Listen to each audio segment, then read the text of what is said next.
Hello everybody and welcome once again to Let's Play Crusader Kings 2 with King Johan of England. Okay, there's a few things to cover today. A few things for Johan to sort out. Both close to home and perhaps a little bit further afield than he's been used to. As king now, looking further afield across Europe for all things political and religious is now a thing that he must become accustomed to. So we'll get to all of those things in good time. So before we start the ball rolling, the housekeeping, which we'll go over as quickly as we can so we can get to the action. First of all, we're able to teach virtues and give spiritual guidance, as you well know, and it's about time that we continue that now that we've settled down a little bit. So the next in line for us to offer our pearls of wisdom to is our youngest son, Senred of England.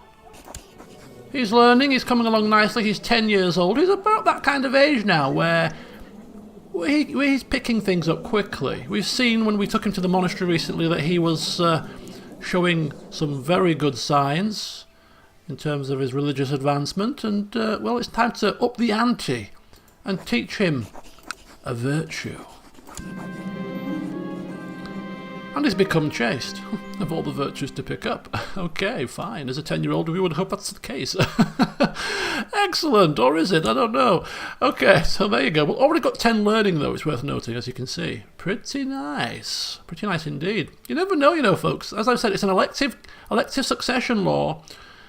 If it transpires that this child of mine is starting to show signs of being a better select candidate for being the next king. It's very early days, of course, but he's not excluded from the conversation just yet. So anyway, we're teaching him the benefit of our guidance, and he's picked up chaste. I don't know how we've taught that to him, but I'll leave that to your imaginations. My God. Okay, so that's one member of our family sorted out. Let's turn to another member of our family, our eldest son, the heir to our throne, Prince Johan of England, because there's been a couple of developments, people, and not for the better. Possibly. Depends how you look at things. He's become deceitful. He's switched to an intrigue focus. That in of itself isn't necessarily a bad thing if he's putting that kind of intrigue and that kind of deceitfulness to good use. Sometimes a bit of deceit may benefit in the long run, but it's worth keeping an eye on. As we said, just because he's heir now, if he starts to show signs of going the wrong way, down the wrong path, then we're not going to stand for that, and we may end up changing our vote. Will that affect the vote of the other dukes, who have all piled in on him as well? Possibly. Some people may vote whichever way we vote, regardless. We'll have to see. But keeping a close eye on that little situation. While still looking at our son, we shall then turn to our daughter-in-law. Because guess what, folks? She's pregnant! King Johan is soon to become a grandfather, if all pans out well, because she's currently leading troops as a pregnant woman. If we could just offer common sense guidance, let alone spiritual guidance, we'd be telling her, get yourself back in your castle, my dear. Do not sacrifice your own life, let alone the life of our upcoming grandchild. To assist her through the pregnancy, she has taken a vow of charity, hoping that the Holy Virgin will care for her in her time of need. Mother of Christ will protect her and her child during the dangerous moments. She's taken that path, and she's resting. Is she? How can she be resting whilst on horseback? I don't know. Maybe she's in a tent somewhere, being fanned, whilst her troops around her are fighting. I don't know, but whichever way you look at it, she's pregnant, so we're soon to be a grandfather. Fingers crossed. Okay, so that's matters of family sorted for the time being. Now turning to matters of relations. Our friends, all hunky-dory. In fact, one of them we no longer need to sway. Duke Eadbald, he's depressed all of a sudden. Fills us with sadness. We're going to have to come and lift his spirits. But before we even get to that, Both of us have this man as a rival. He slept with my former wife. She had a child to this man, leading us to us having to execute her, and he's escaped punishment. We have excommunicated him, hoping that perhaps the Duke of Lancaster, is it? Yeah, the Duke of Lancaster will do something about this man, but he hasn't done anything about him.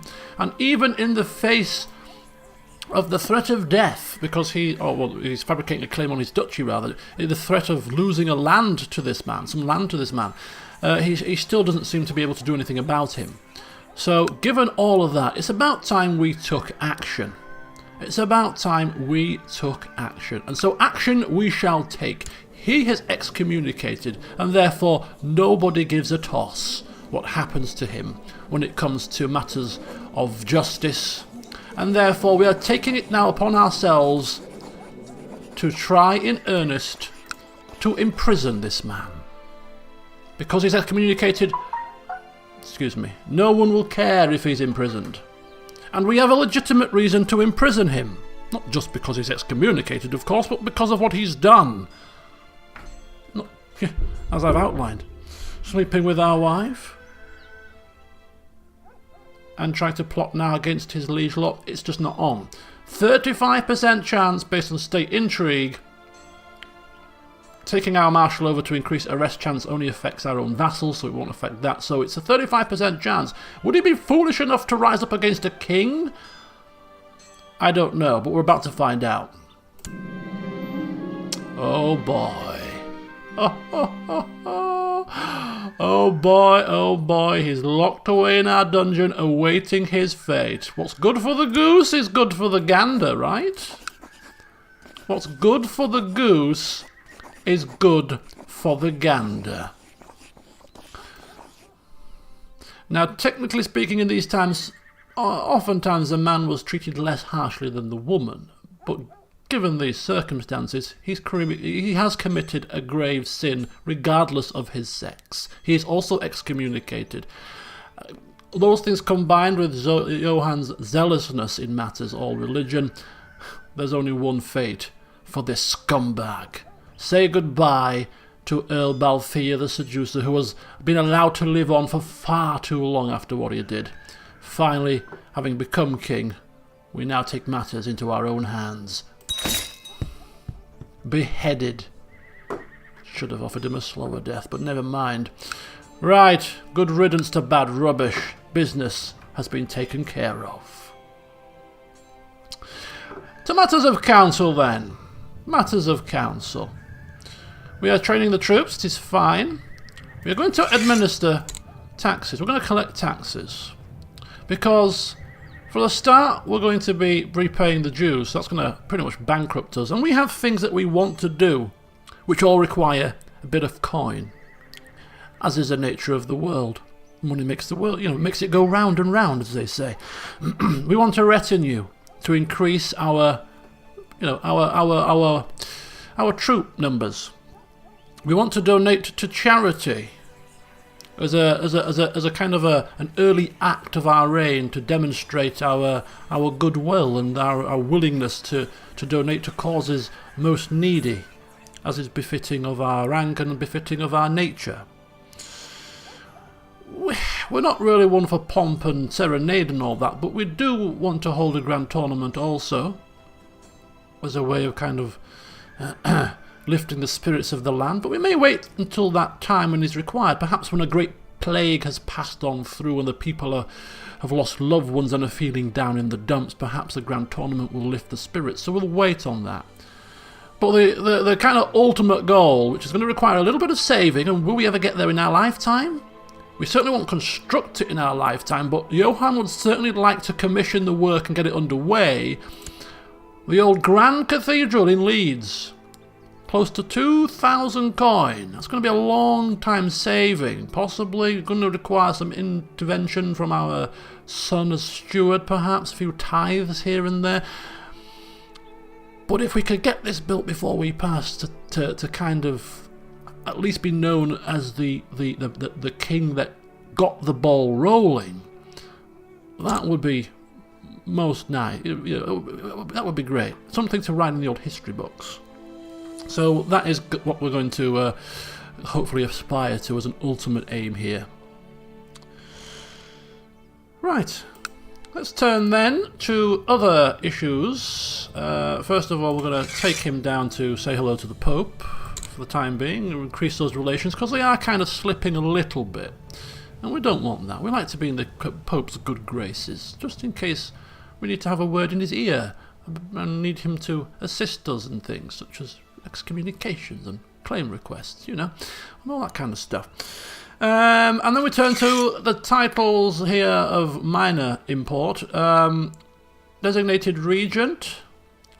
We were considering giving it to this chappie here, but he's now depressed, as I said, so giving a depressed man this kind of responsibility probably isn't marvellous. So we're gonna hold off for now and keep him as he is for the time being, just keeping an eye on the depression situation. We may have to go and visit him and see if we can lift his spirits somehow. A commander slot has become spare, and we're going to kind of naturally replace these as and when they kind of switch in and out. We're not going to sack any of them for the time being. But you remember this man, right? Charles the Proud of France? Well, he's been out of work for a little while, and he's itching to get back into the fold. So, with his insane martial ability, he's wasted sat there doing nothing. So we're going to bring him in as commander for now, and hopefully at some point we'll put his extreme talents to good use. Quick look at the laws here. Still fine with in terms of the voting. You will notice that we are free investiture, and we would really like to go papal investiture, given, of course, our kind of nature in all matters religious. Giving the Pope the benefit of, you know, installing our bishops is the right thing to do. But we can't do that until the year 1000. Out of interest, this could have been an option the Pope asked for in the coronation. He asked for 200 coin, I believe, for us. But it was a possibility that he may have asked us to turn to papal investiture rather than paying the money. That would have been a more beneficial outcome for us overall. Anyway, it is as it is. Matters of society. We're going to remove the penance mission, see if we can get a different one for a change. And mainly because, well, given his nature and how he's done with penance previously, he's not really one for sitting on his laurels. And now that he's a king, he's even less likely to do that. So that's going to be removed for the time being. Matters then of marriage as we jump from sort of screen to screen. We've waited a while. She was executed rather 3 years ago now, and it's about time we started thinking about having a new wife.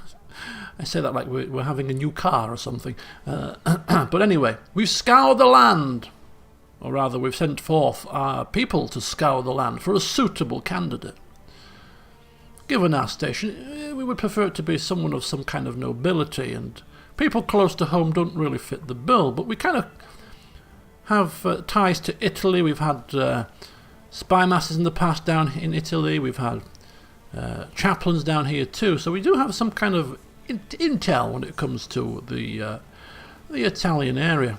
And we can see that the current king of Italy, although currently he's in a bit of a bind because he's defending against a revolt which is going very heavily against him, and the numbers aren't looking too good.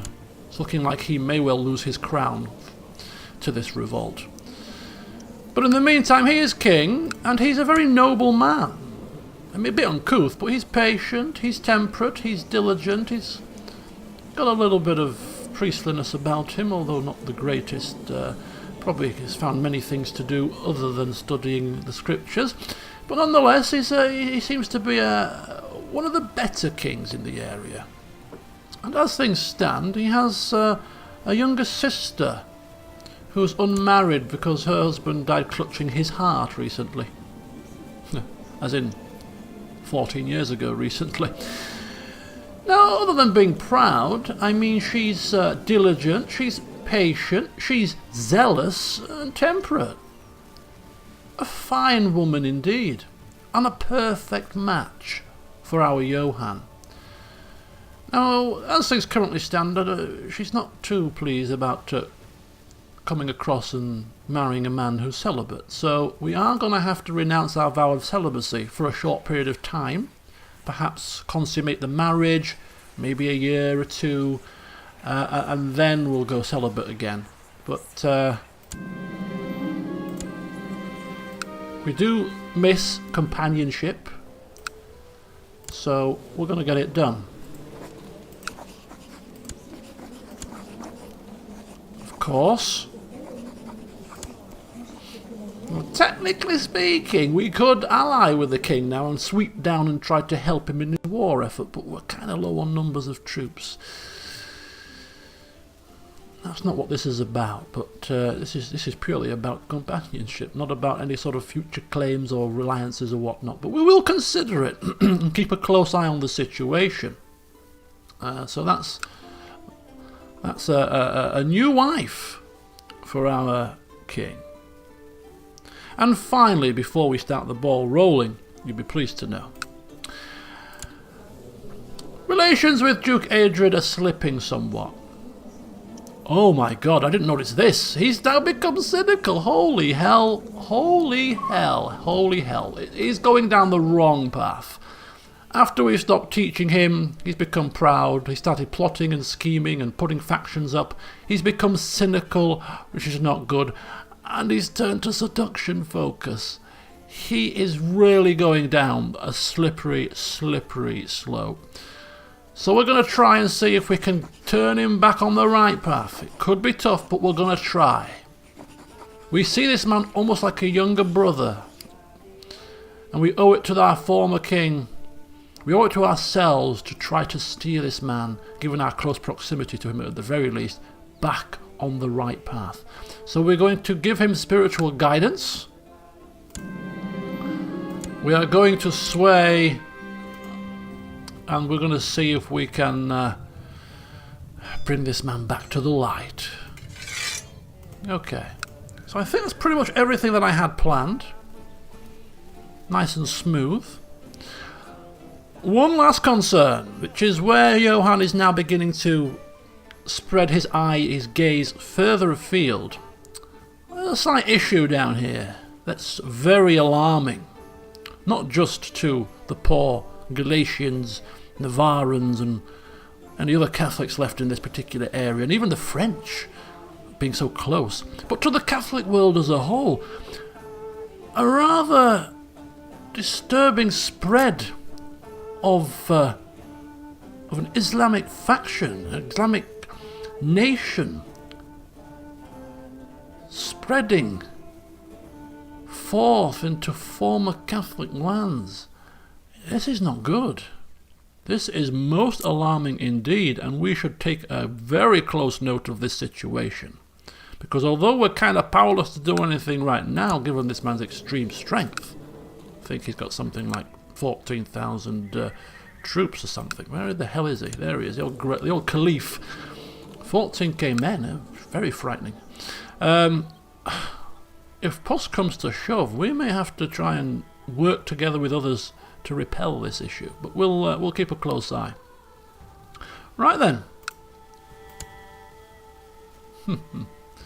That was so satisfying, must be said. Very satisfying indeed.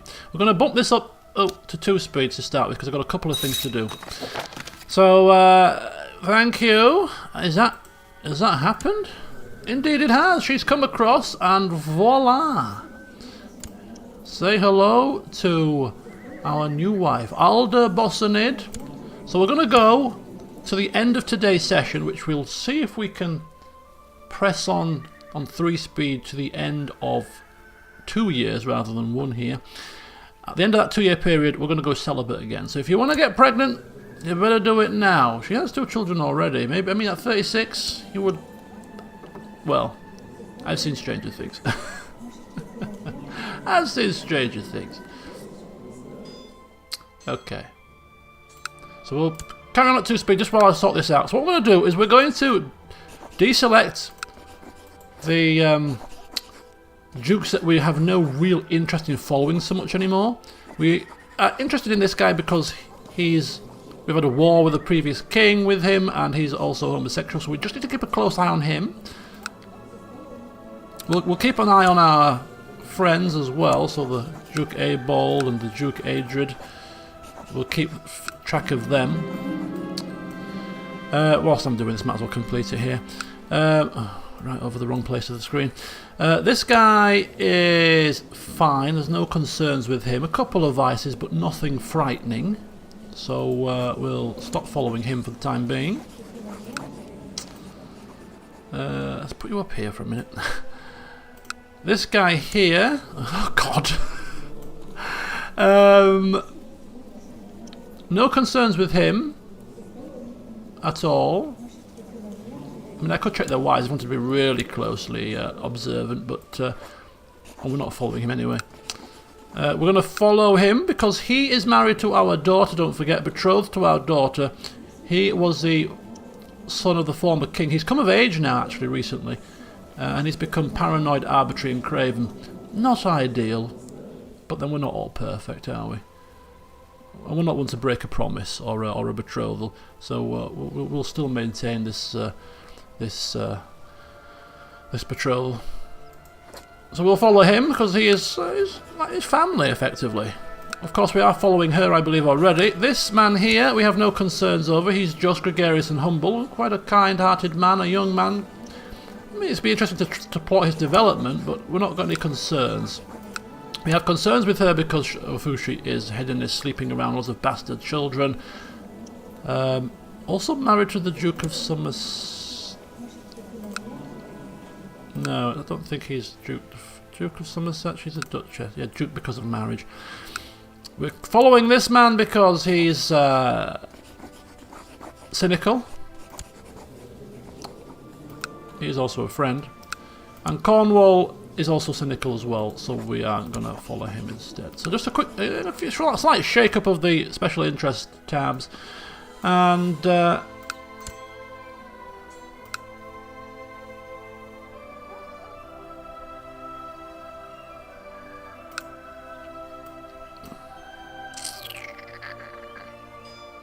making more friends with our society members is always fun. Right, what does this say? Okay, so God's blessing upon thee, conversus Johann. Bringing the true faith and salvation to others is among the holiest of duties. Therefore we ask of you to construct a new church in your lands, so your subjects may have somewhere to say prayers and worship. Makes a change from penance, it must be said. So I'm assuming a new church would not be the Grand Cathedral, but would simply be going to, say, the Bishopric of Sherborne and constructing a church through this screen.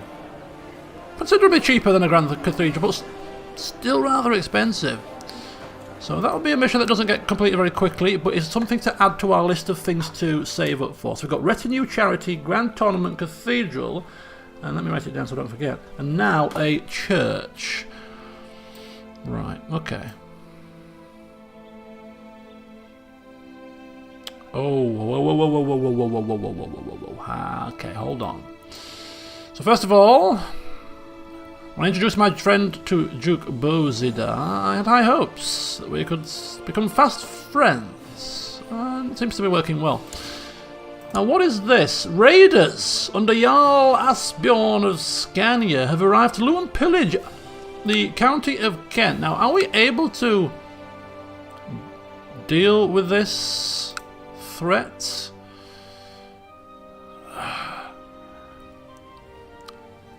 I don't know how long they stay. I don't think they stay very long.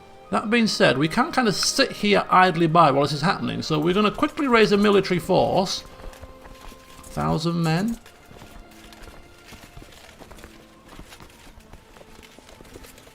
I could just raise like the vassal troops, but if you hold shift, is it not? I think it's shift.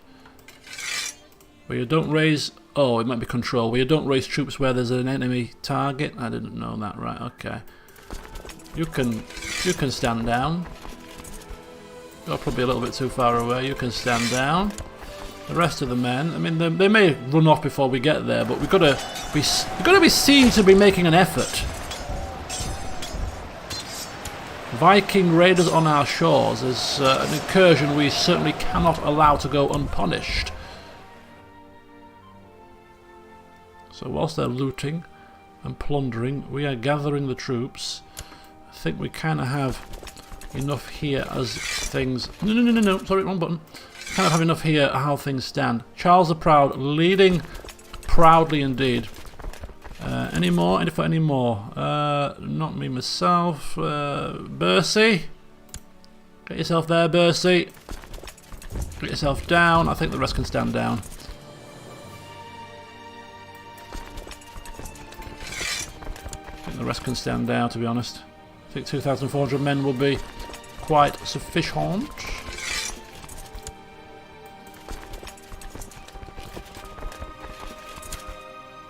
Oh, he's running off. No, you're not, pal. You ain't running anywhere, my friends. Right, so we managed to intercept, which is good. Shows that we're taking action.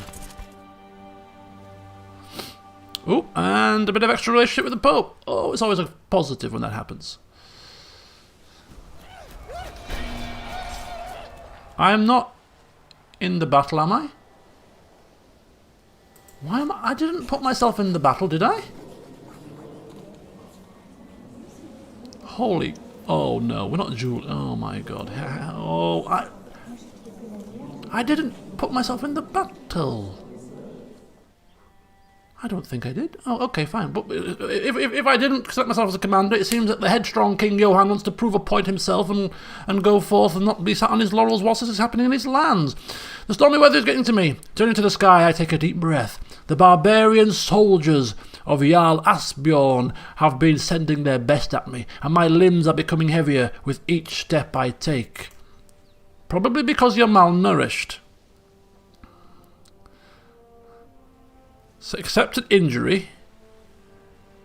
I think I will rest behind this rickety old fence. Duel the commander myself. You chase him down for a personal duel on the battlefield. Well, I mean, we are certainly not in a position to duel. We've got injured wrists, we're malnourished. I mean, we're not... Again, this is a very similar situation to last time. Where... Oh, I don't want to click him, just in case it clicks that option, but... Can you click on him to see his... I don't want to risk it. I don't want to risk it. He's a Viking man. A Viking raider is bound to have like 50-odd personal combat. This is foolish. No. We will accept our injury. Take our swollen wrist.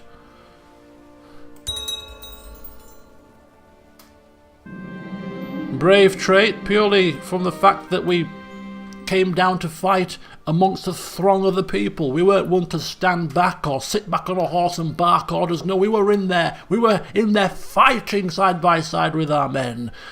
We got injured in the process, and as we were probably about to go and duel this man, Charles the Proud stepped... Don't be silly, my liege. Don't be silly, my young lady. Don't step aside.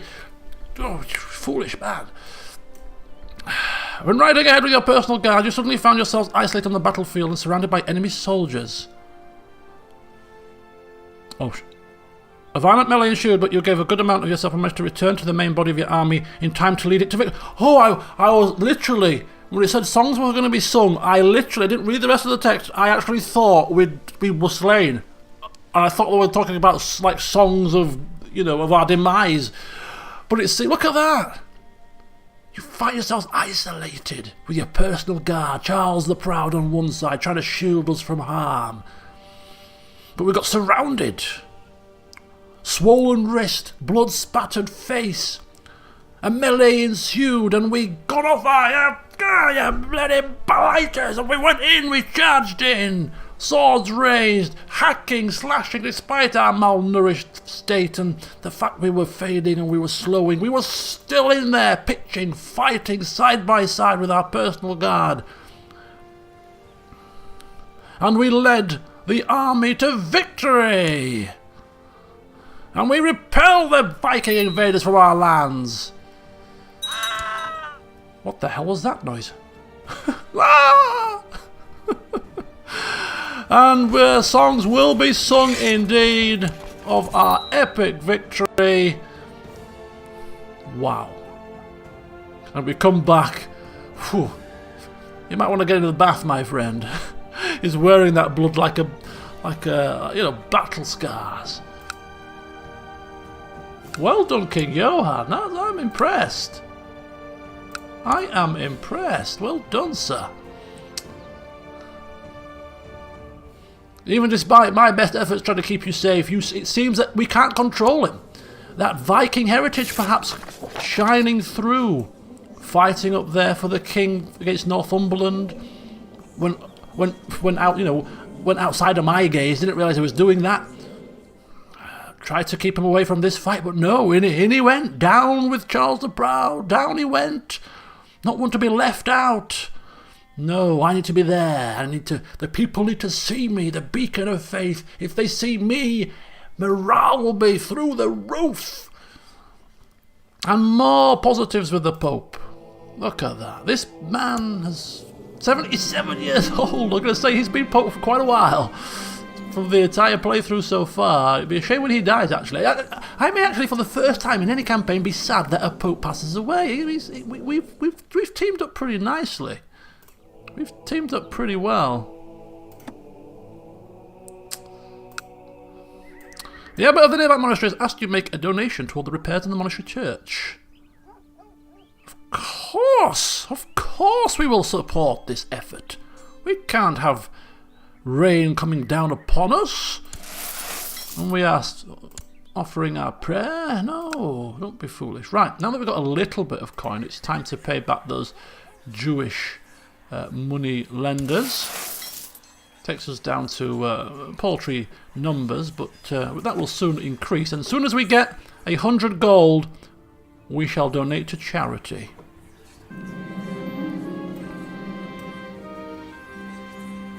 So we're going to try and pen a poem again. Right, well, about his deeds. We'll talk about his realm. I mean, Yorkshire, after all. It's the country of the gods. No, it doesn't seem... Oh, dear. Oh, that went well. Seems we're out of practice with our poetry. Perhaps we should write it to our prisoners then. What's this? Way, hang on. It seems to the north the Scots come calling with a marriage proposal. Well, bloomin' hell, bugger me. We propose that King Colin of Scotland himself marries one of our courtiers. Let me see this woman. Oh, it's the wife of Senfus. I mean, we could have married her because of, look at this, look at all the virtues that she's got. She would have been ideal, but of course, you don't marry your former friend's wife. It just wouldn't be right. So, but to give her away to Scotland is perfectly reasonable.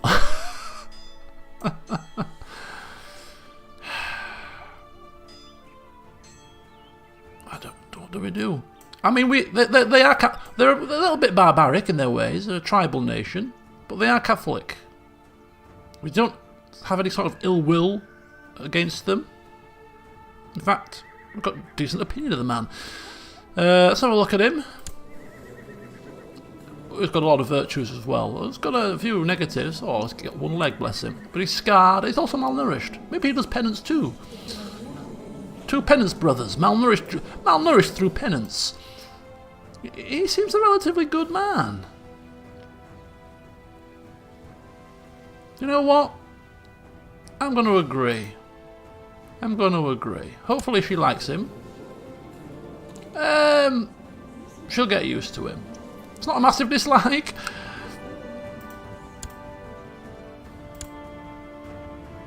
But it's our first kind of contact with Scotland. A weak claim can be pressed. Claim for Forez. Where the hell is that? Way down there. I don't think we're gonna get involved there somehow. So wall's here, wage on. Let's have a look at how our daughter-in-law is faring here. Ooh! Ooh! Cuckoo! This is Baldur's Gate 2.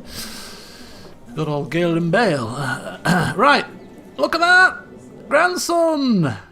He's finally here! Let's take a look at him! He looks like a little baby. Godwin, John. Oh, don't think they got the memo, did they? The oldest child is always called Johann. Name after your father. There you go. This is now the third Johann of the campaign. Just to confuse matters. So little grandson Johann. Look at him. Oh, he's just born on the 8th of July. Oh, are you still running around on the battlefield, love? Yes, she's got blood on her face. What is she doing? She's just like me, you see. She's just like Johann, not a shirker. Just because she's a woman. Oh my God, what the hell? Seeks to fabricate a claim on the Duchy of Essex. Oh, that's our son-in-law. Okay. Oh. An increase to... So who can we imprison? Oh, we can imprison! Oh, we can imprison! Imprison our son-in-law. Or we could just ask him to end the plot. That probably for the... No, he won't. Oh, dear.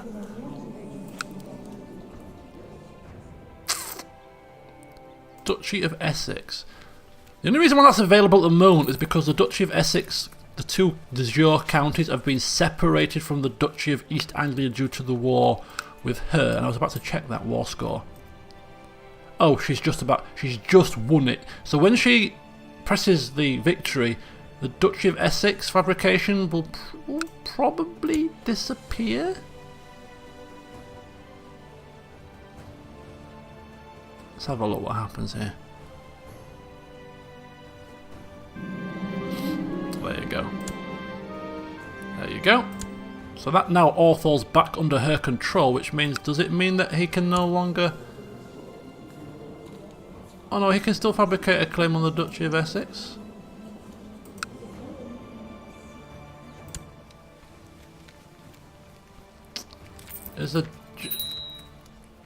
He is the Duke of Essex, isn't he? Who's the Duke of... Oh, am I the Duke of Essex? That's why it's a lawful imprisonment, because I'm the flipping Duke of Essex. He's fabricated a claim on my duchy. Ah. This is why it's a bit of a problem. I'm the Duke of a piece of land, really, that I don't own myself, because I'm up here, you see. By rights, I should be the Duke of York, really, but we'll let that slide. Yes, swollen wrist, vicious rumours. That's why. Do we really think he's going to be able to push this claim on us, even if he was to get it fabricated? No, it's a pipe dream at best. It's foolish.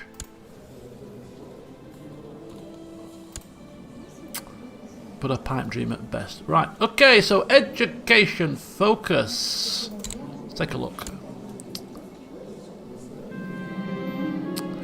I'm going to try a slightly different tact here. We've got the first one was focused on stewardship. We're going to see if we can maybe give him a focus. I kind of do want learning though, because there's one negative and one positive. Hopefully they may cancel each other out. Just because he's already got a high learning. I was considering actually diplomacy, but I might just try that. Oh, little Offer! Remember Offer? How's he panned out? Thrifty clerk, but oh, kind of an average run-of-the-mill guy. But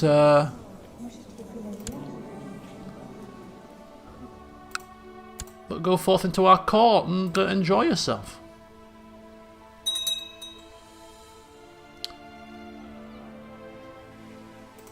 All right. So as we power on towards the end of this year, we now have enough money to do some charity work. So the first thing that we wanted to do, really, with any sort of the coin that we procured from the land, is put it back into those that need it most.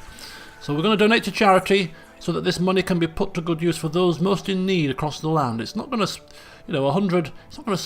You're just not going to cure everybody and save everybody from living on the streets and whatnot. But at least if we can Do something with it. It will be most beneficial.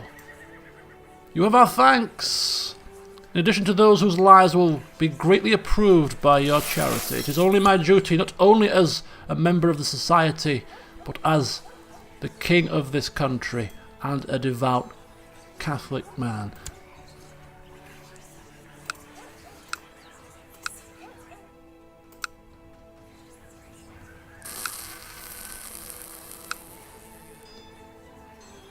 Countess of Northampton. Oh, she's now got 3 lands, has she? She will do, won't she? Oh, hang on. Right, so she's now Suffolk, Lincoln, and Northampton. So she's revoked Northampton from this guy. So he's only got 1 county left. This cynical count. So she is dealing with him most harshly, which brings a smile to our face. Cynical man, trying to misguide her when he was the regent. After our teachings and showing her the true path, she's taken on board what we've told her, and she's doing what she needs to do. She's a good lass, is this lady, isn't she? She's a very good lass. She's actually battle scarred as well. She's not shy of getting stuck into things. He's going to be a fine young man, our grandson. 2 great parents. He's going to be a fine young man. Right, somebody's died. Oh, no! Lancaster! He must have died depressed. Oh, he died depressed. It's a shame. Council position has come open now. He was the Chancellor, don't forget. And his son is he's got a rash. He's slothful. Oh, frail. I mean, he's 15, so it's only a year of regency, but troubled times for Lancaster, it seems. Very troubled times. Okay, Chancellor time. I don't think anybody else requires a seat on the council due to being a powerful vassal. So, Mayor Burtnoff, it seems that you are back into the mix. Come on down. Come on down. Okay, there's another spot for a commander as well. Take a look at that while we're here. Okay, distinctly lacking men of high command ability. We'll get around to that another time then. But we say goodbye to a duke who we had a lot of time for, which is a crying shame. 35, died of depression. Does that change how people are voting? What's his son voting for? His son's probably still voting for me, we would hope. Doesn't look like he's cast his vote yet. I'm sure he will. Agatha! Oh, it's this again. As always, we kind of like try and teach virtuous ways, patience being one of them. Did she pick it up? Yes, she did. In the meantime, we suffer, but hey ho, we suffer for our kids. That's why we bring them into this world, so they could torment us. And a son for our former steward, Elizabeth. Oh, this could be an important thing here. Let's have a look. Apparently one of the courtiers has been annoying my wife.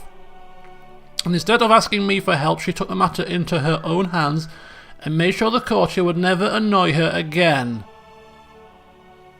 Or he would know the consequences. Oh, it's Mayor Burtnoff. What's he been doing? Mayor Burtnoff, what have you been doing to... Bothering her. Oh, he's not married either. Oh, you can almost like see the cogs ticking. We've been burnt once by men coming onto our wives. If they need putting in their place, then I think that's the right thing to have done. No. It's a good sign. Perhaps she's not going to bend like the other one did. Good on you, Queen Alda, good on you. Right. Duke Frithriff of Mercia has usurped the title County of Worcester. So that's all down here. That's kind of little wall that was going on. Alda the Merry.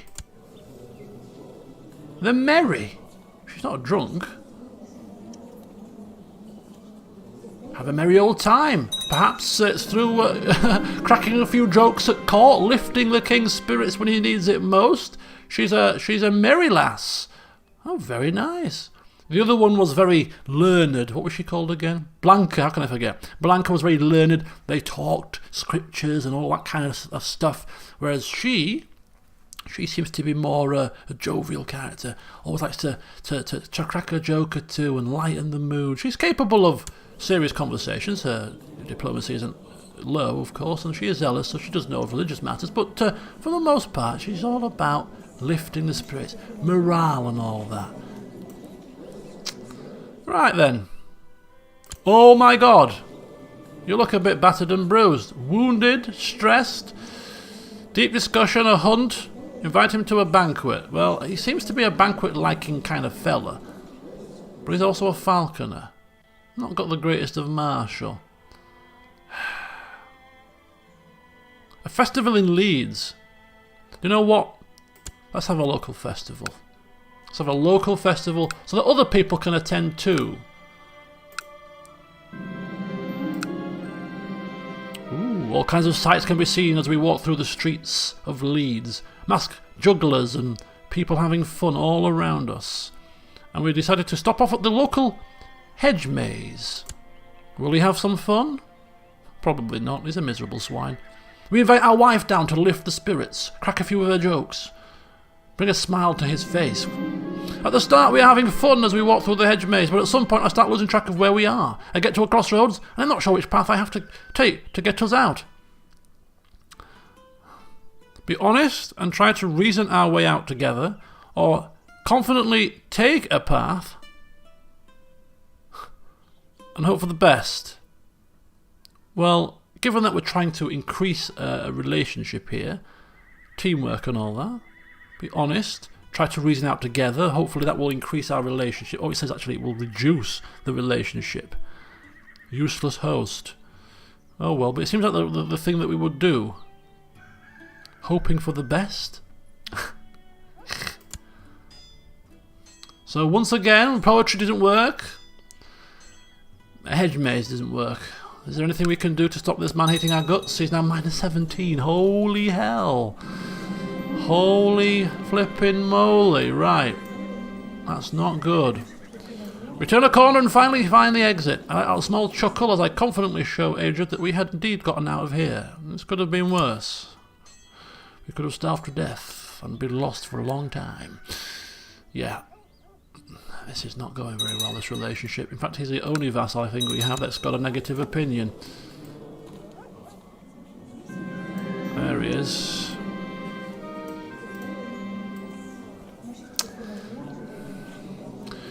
Duke Edward leaves without a word as soon as we get out of the maze. He did not seem too pleased about the whole incident. Maybe next time, or maybe not. Maybe hunt some, maybe go falconing if we can.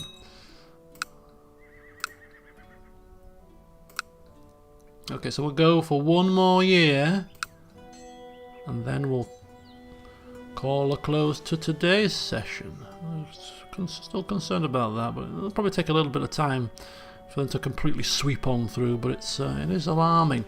Somebody did mention, as we now pause it as time speeds on by, this place here, the Isle of Man. It is run by pagans, Norse Germanic pagans who were attacking Catholic lands, and we can't do anything about him at the moment. You want to be vassalised? Of course you don't. The only way we're going to be able to remove this man is by fabricating a claim and then going to war with him. But he is a pagan, he is close, and he is waging war on lands close to ours. And I think that Johann, being his zealous king that he is not best pleased with this situation. Not best pleased. So although it's down as a fabrication of a claim, I'm not seeing it as an underhanded fabrication, but I'm thinking more along the lines of just trying to find a way there, wrecking the place, looking at how we can possibly take some men over to take this place by storm and relieve these people of this man's rule and bring some order to it. But let me know your thoughts on that. I think it needs to happen. Could have done it at the start of the session. I've just I've just left it to the end because I forgot about it. But yeah, this little island here could well require the Catholic touch. Right, I'd say that's quite a productive session, quite a lot done. The highlight for me, getting married is nice. She's a nice lady, and she's already proven that she's not going to take any prisoners when people try it on with her, which is definitely good given what happened last time. But of course, it was getting rid of this Count of Lancaster, having his head lopped off. That's finally put that matter to rest. But no, in all seriousness, you've got to consider our very first grandchild as the highlight of the session. Little Johann the Third. Let's go pop down, Johann, and say hello. Take him in your arms and look into his eyes and say, he's a chip off the old block, isn't he? He could be destined for greatness. We shall soon see. Until next time, see you soon.